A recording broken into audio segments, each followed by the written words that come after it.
Hello everyone, this will be a really short video. I had some questions about my progress on Skoda Octavia II Facelift. I have very limited time for this project, but I was focusing mainly on the chassis, 1 to 10 scale chassis, which is now more or less done. It's fully 3D printed, except the differentials that are not currently printed. They are store-bought, but really cheap.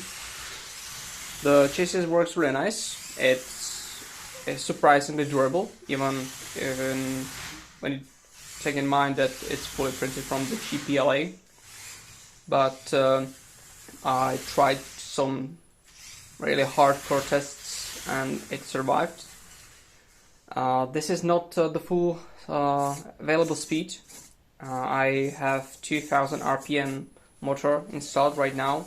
However, when I was using the 4000 RPM, it still had quite a lot of power for drifting and stuff, and it was double the speed. So yeah, I would say that the chassis is more or less done, and now I will go back to the body, which is I would say 60 or 70% done. Now I need to focus on the window designs, interior, and the back part of the car.